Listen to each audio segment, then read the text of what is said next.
Hoje nós iniciamos uma nova série de mensagens, Vivendo o Sobrenatural, e todo esse mês de julho, todas as nossas quintas-feiras, nós iremos expor a carta de Paulo, ou melhor, a segunda carta de Paulo aos Coríntios. Então abra a sua Bíblia na segunda carta de Paulo aos Coríntios, capítulo de número 1, nós vamos ler a partir do verso de número 3. E hoje nós conversamos um pouquinho sobre o sobrenatural permanecer. Segunda carta de Paulo aos Coríntios, capítulo de número 1, verso de número 3. A Bíblia vai dizer assim: Bendito seja o Deus e Pai de nosso Senhor Jesus Cristo, o Pai de misericórdias e Deus de toda a consolação. É Ele quem nos consola em toda a nossa tribulação, para que, pela consolação que nós mesmos recebemos de Deus, possamos consolar os que estiverem em qualquer espécie de tribulação. Porque assim como transborda sobre nós os sofrimentos de Cristo, assim também por meio de Cristo, transborda o nosso consolo. Se somos atribulados, é para o consolo e a salvação de vocês. Se somos consolados, é também para o consolo de vocês. Esse consolo se torna eficaz na medida em que vocês suportam com paciência os mesmos sofrimentos que nós também suportamos. A nossa esperança em relação a vocês é sólida, sabendo que, assim como vocês são participantes do sofrimento, assim também serão participantes da consolação. Amém. É muito interessante porque Paulo, ao escrever a sua carta, a sua segunda carta aos Coríntios, parece que é uma outra igreja. A sua primeira carta é uma carta de exortação. Paulo, o tempo todo, desde o capítulo de número 1, ele vai exortar a igreja. E ele vai falar lá no capítulo número 1, somos por acaso de Cristo, alguém foi batizado em meu nome, é uma exortação à unidade da igreja. A igreja de Corinto tinha sérios desvios morais. Havia um termo cunhado aos coríntios chamado corintians estais, ou seja, é viver uma vida corinta, é viver uma vida promíscua. Paulo vai tratar na sua primeira carta sobre isso também. Agora, além disso, além de facções dentro da igreja e divisões, além de uma vida imoral, havia também uma teologia corrompida. Os coríntios não estavam dando o devido crédito à ceia, à mesa do Senhor. E é por isso que em 1 Coríntios 11, a partir do verso número 23, Paulo vai orientar a igreja. Olha, deixa eu explicar para vocês como é que faz. Assim como eu recebi do Senhor e que também vos entreguei. Mas ainda, Paulo trata tanta coisa, né, gente? Ele ainda no capítulo de número 13, ele vai, ou melhor, capítulo ainda de número 12, ele vai falar sobre os dons espirituais. Havia também um problema doutrinário acerca dos dons espirituais. Gente se achando mais dom do que outros, e Paulo fala, acaso não é o mesmo Espírito que distribuiu? Então por que você acha que o seu dom é melhor do que o do outro? Ou seja, o Espírito é o mesmo. O dom é diverso, mas o Espírito é o mesmo. Paulo, no capítulo de número 13, ele vai também tratar do amor. E ele fala, eu costumo brincar, que ele eleva o nível, porque lá em 1 Coríntios, capítulo de número 13, quando ele fala de amor, o amor que Paulo está dizendo ali, não é outro, senão o amor do Senhor. Portanto, toda a sua primeira carta, toda a sua primeira epístola aos Coríntios, Paulo vai falar sobre isso. Paulo vai tratar também no capítulo de número 15, além de trabalhar isso também sobre dons, novamente no capítulo 14, capítulo 15 ele vai falar um pouquinho sobre a ideia de ressurreição, uma ideia, ressurreição do corpo, da alma, como é que havia isso. Mas enfim, ao passo que Paulo vai tratar questões tão especiais na sua primeira carta, agora na segunda carta ele ameniza a coisa. Parece que agora a carta não é uma carta mais de chamar atenção, mas agora é um Paulo mostrando, é como se Paulo olhasse para a igreja de Corinto na sua segunda carta e dissesse assim, parece que vocês entenderam que de fato é o evangelho. E ele começa aqui, logo no capítulo de número 1, que é o texto que nós nos propomos a falar essa noite, e do verso de número 13 ao verso de número 11, na minha Bíblia aqui, tá dizendo assim, ação de graças. Tem um títulozinho em cima aí desse texto. Está falando de ações de graças. Mas isso me chamou muita atenção, porque no verso de número 8, você deixou sua Bíblia aberta, não deixou? Ou você nem Bíblia trouxe?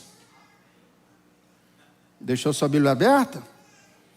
Então, se você deixou a sua Bíblia aberta, vá no texto. Se você não deixou a sua Bíblia aberta, abra a sua Bíblia. Se você não tem a sua Bíblia como eu, assim, no livro, acesse a sua Bíblia, então, no seu celular, não tem problema nenhum. Tá? Você não vai para o inferno por causa disso. Pode ficar no purgatório alguns dias, mas no inferno não fica, não. Verso de número 8. Porque não queremos, irmãos, que vocês fiquem sem saber que tipo de tribulação nos sobreveio das províncias da Ásia. Foi algo acima das nossas forças, a ponto de perdermos a esperança e até a própria vida. Isso me chamou muita atenção quando eu fui estudar esse texto, porque como que o texto que fala que eles estavam sendo perseguidos, como eles estavam perdendo a esperança, como que eles estavam perdendo a própria vida, pode ter um título, ação de graças. É difícil aí, né? Mas então, a partir do verso de número 3, Paulo vai nos dar essa elucidação. Então, introduzir segunda carta aos Coríntios aqui, beleza, gente? Joia? Na série que nós nos propomos a falar, Paulo vai falar diretamente ao coração. E é o coração dos Coríntios que Paulo agora, aqui na sua segunda epístola, ele vai falar. E ele fala que essa é a essência desse mover sobrenatural. Não é apenas sobreviver à tempestade, mas permanecer firme dentro dela. Por isso que o título proposto para nós essa noite é: o sobrenatural é permanecer. Isto é sobrenatural. Sobrenatural é termos, mesmo que um número menor, mas termos jovens aqui numa plena quinta-feira, fria, dentro deste lugar essa noite. Amém, meus irmãos? Isto é sobrenatural. Sobrenatural foi depois de você trabalhar o dia todo, conseguir vencer o cansaço, conseguir vencer tantas outras coisas para estar aqui recebendo da palavra de Deus. Isto é sobrenatural. Sobrenatural é nós não precisarmos realizarmos celebrações de colocarmos foto de alguém na estampa, ou dizendo que nós vamos pagar ou reconhecer alguém famoso. E mesmo assim, isso ser uma motivação para que você saia da sua casa para se alimentar da palavra. Amém, meus irmãos? Isto é sobrenatural. Esta é a essência do verdadeiro sobrenatural. Não apenas sobreviver à tempestade, mas permanecer firme dentro dela. Isto é sobrenatural. Permanecer com fé, permanecer com esperança, permanecer com testemunho vivo, mesmo quando tudo pareça desabar. O sobrenatural que Paulo nos apresenta não é um escape do sofrimento da vida. Por isso que não há nenhum choque entre o título que nos é apresentado e a realidade que Paulo escreve, porque o sobrenatural não é o escape dos sofrimentos, mas uma força espiritual que nos torna inabaláveis mesmo diante dos nossos sofrimentos, das nossas dores. É a capacidade que só o Espírito Santo nos dá de seguir em frente com o coração cheio de confiança, mesmo quando a lógica humana diz que já era hora de desistir.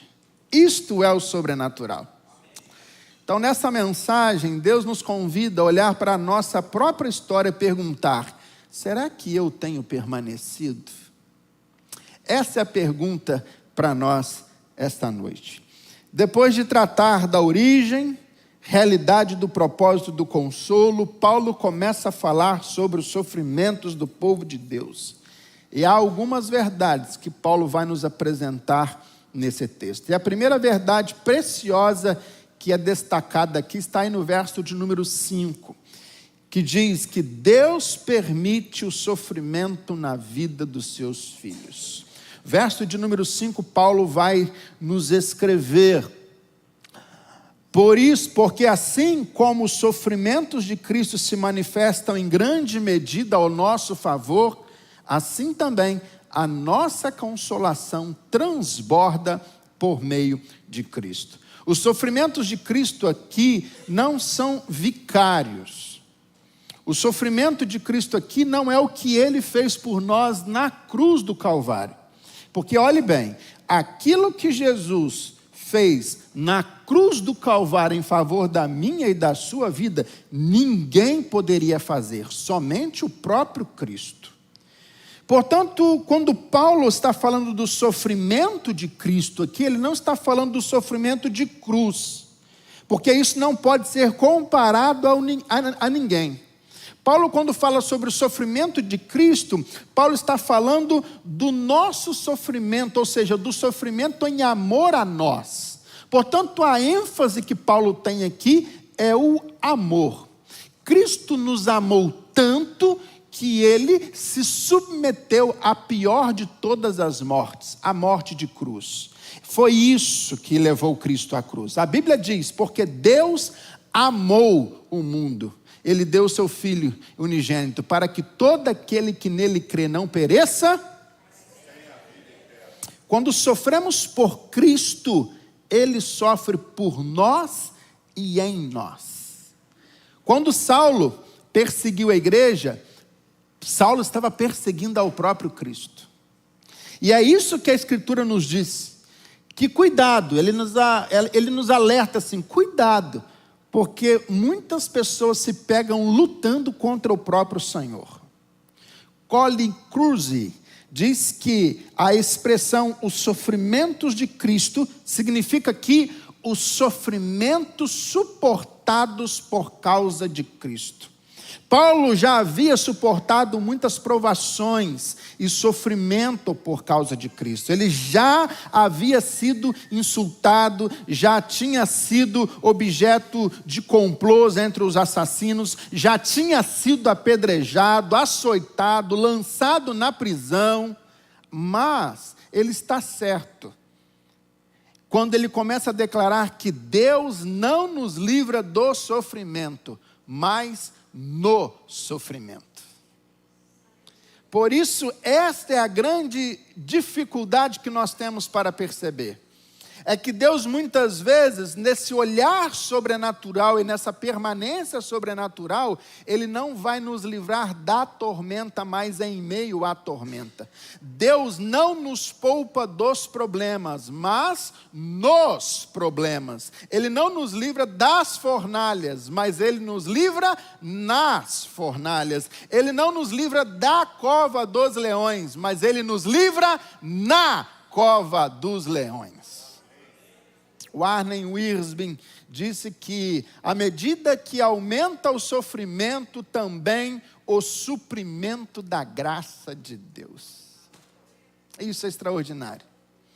Por isso, meu irmão, quanto maior é a dor, quanto maior são as dificuldades e debilidades da nossa vida, quanto maior o problema e as nossas limitações, mais nós somos alvos da graça, da bondade, da misericórdia de Deus. Então, se você está passando por algum momento de sofrimento, de dor e de dificuldade, fique feliz por isso, porque você é um belo candidato para ser alcançado pela bondade e pela misericórdia de Deus. O verbo transbordar aqui lembra exatamente a enchente de um rio. É o que Tiago diz lá no capítulo 4, verso de número 6, que Deus dá sua maior graça. Deus resiste ao soberbo, mas dá graça ao simples. Deus tem graça abundante, Deus tem graça suficiente para todas as nossas necessidades. Há determinados sofrimentos que sofremos exatamente porque nós permanecemos em Cristo. Nem sempre nós iremos provar de sofrimentos porque estamos andando na contramão do que Deus mandou fazer. Muitas vezes iremos passar sofrimento exatamente por estarmos no eixo, exatamente por estarmos no centro da vontade de Deus. Os discípulos, quando Jesus os envia para o mar da Galileia, eles ali no meio do mar encontram um grande vendaval, uma terrível tempestade. A tempestade veio, o vendaval veio com ímpeto, melhor, né? Que não saiu agora não. Mas veio com ímpeto contra aquele barco, porque eles estavam exatamente no centro da vontade de Deus. Por isso, pense bem antes de mudar de rota. Estou sofrendo demais, pode ser que Deus não esteja nisso. Não, estou sofrendo demais, pode ser que Deus esteja nisso. E é por isso que vem o sofrimento. Por isso, nós estamos assim, preenchendo o que resta dos sofrimentos de Cristo. E essa é a ideia de Paulo aqui nesse texto. Então a primeira lição que Paulo vem, sabiamente inspirado pelo Espírito Santo, nos dá é exatamente essa, que Deus permite sofrimento na vida dos seus filhos. Mas ainda há uma segunda verdade que Paulo nos apresenta, está aí no verso de número 6, que o nosso sofrimento produz consolo e salvação para outros. A Bíblia diz, mas se somos atribulados, é para o vosso conforto e salvação. Paulo está olhando que aquilo que ele estava passando como dor, como chaga, como sofrimento, estava servindo como exemplo para as pessoas que estavam à sua volta. As provações que sofremos por Cristo e pelo Evangelho, elas abrem portas de salvação para outras pessoas. E nós precisamos entender isso. Ei, olha bem para mim aqui rapidinho. Tem muita gente que não desiste porque você não desiste. Papai e mamãe, os seus filhos não desistem porque você não desiste. Porque no dia que você falar assim, eu vou desistir, eles vão desistir também. Em Israel, Davi matou Golias, e nós paramos só nessa história, mas a história continua, dizendo que em Israel haviam outros homens que também matavam gigantes, ou seja, o exemplo de Davi foi um exemplo para toda uma geração, e a sua e a minha Bíblia diz que em Israel foi conhecido como terra de gente que mata gigante. Se nós desistirmos, outras pessoas que virão depois de nós também irão desistir. Paulo está dizendo isso. Paulo está falando, olha, nós não desistimos porque eu sei que nós somos exemplos para vocês. As provações que sofremos por causa de Cristo, por causa do Evangelho, elas estão, na verdade, abrindo porta de salvação para outras pessoas. As cadeias, as tribulações que Paulo estava enfrentando, na verdade, estavam pavimentando o caminho para a evangelização de outros povos. A prisão, a tortura, a morte de milhares de cristãos durante os anos atroz da perseguição romana, né, na era medieval, na verdade ela pavimentou o avanço da igreja. O Evangelho penetrou em todos os corredores do império por causa da perseguição. O sangue dos mártires foi a sementeira do Evangelho, meus irmãos. Portanto, tem muita gente olhando para você, e é por isso que você não pode desistir. Nós não somos dos que desanimam, nós não somos daqueles que retrocedem, nós somos daqueles que avançam para a glória de Deus, meus irmãos. Se está calor a gente vai, se está frio a gente vai, se está difícil a gente ora, se está mais difícil aí que a gente abre a boca e canta mais forte, se acabar a luz é aí que a gente empurra o ministério de louvor, mas a glória desce e Deus abençoa. Você não estava aqui domingo? Perdeu.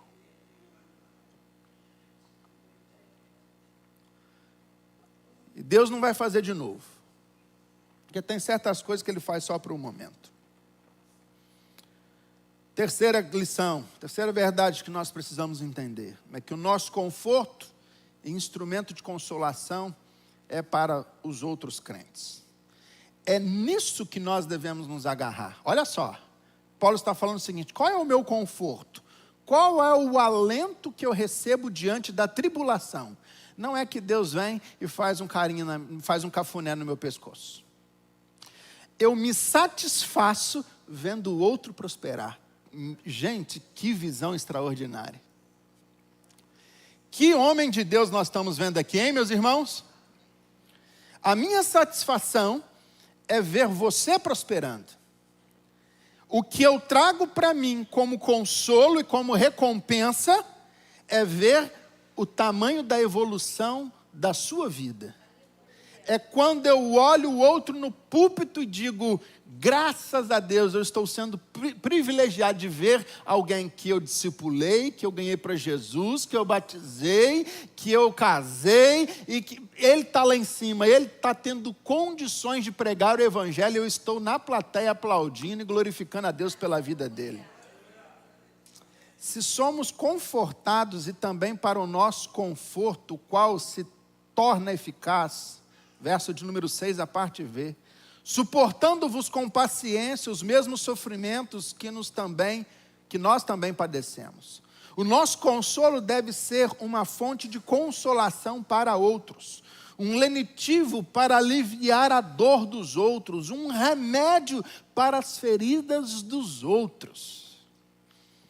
Quando somos consolados, esse consolo serve de estímulo, de exemplo para os demais que estão passando pela tribulação.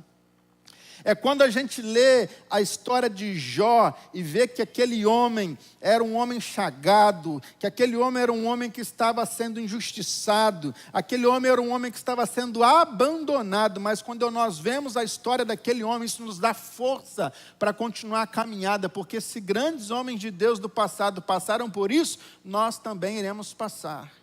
O nosso consolo está aí. Mais uma vez eu cito o William Barclay, quando ele diz corretamente que a resposta a esse sofrimento reside na paciência.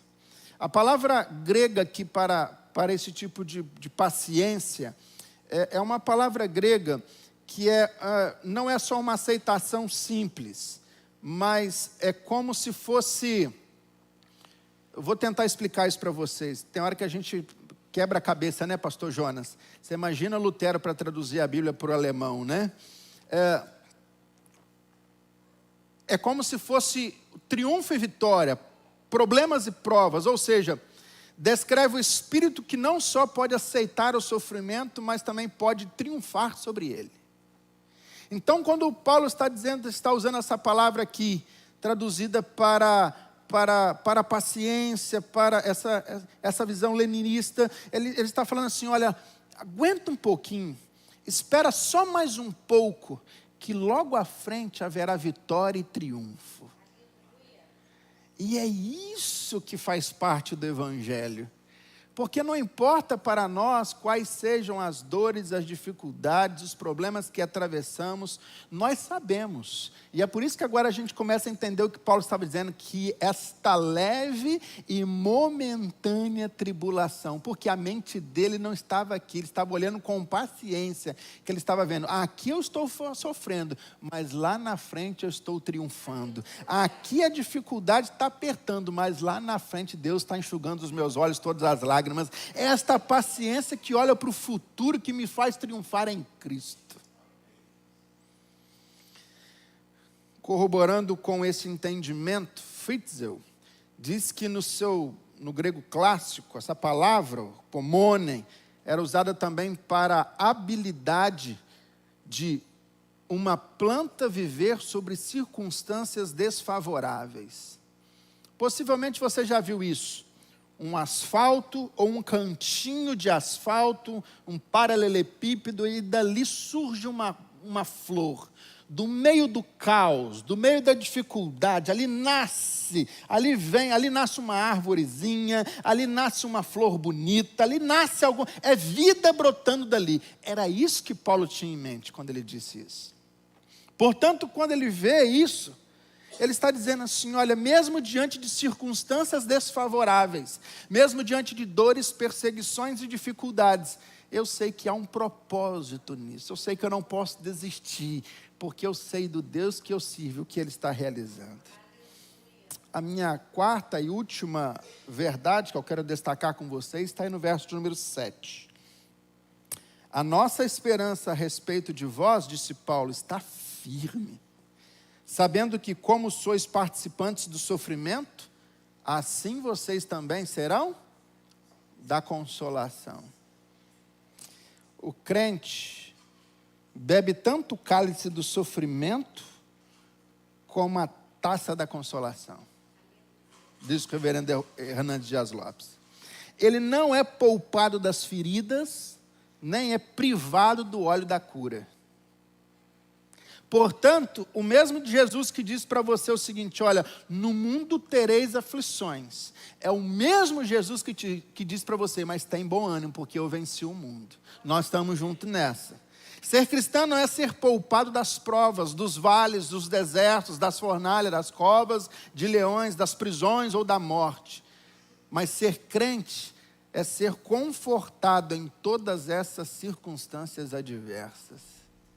Portanto, eu sei em quem eu tenho crido, e eu sei que Ele é poderoso para guardar o meu depósito até o triunfo, até a vitória, até o dia final. Dificuldade iremos passar, mas podemos sim dar um título à nossa história, ações de graças, mesmo sabendo das perseguições e dificuldades que estamos enfrentando em Volta Redonda, no Retiro, não sei onde você mora. É possível dar um título ações de graças, mesmo quando estamos a ponto de perder a esperança e até a própria vida, porque ser cristão é ser confortado em todas e quaisquer adversidades. Por isso, pouco importa o que você vive agora, muito importa aonde você está depositando a sua esperança, a sua fé e a sua confiança. Porque tudo que nós estamos vendo é singelo, é passageiro, é temporal. Mas haverá um dia que nós estaremos para o Senhor. E esse é o dia que nós estaremos juntos com Ele.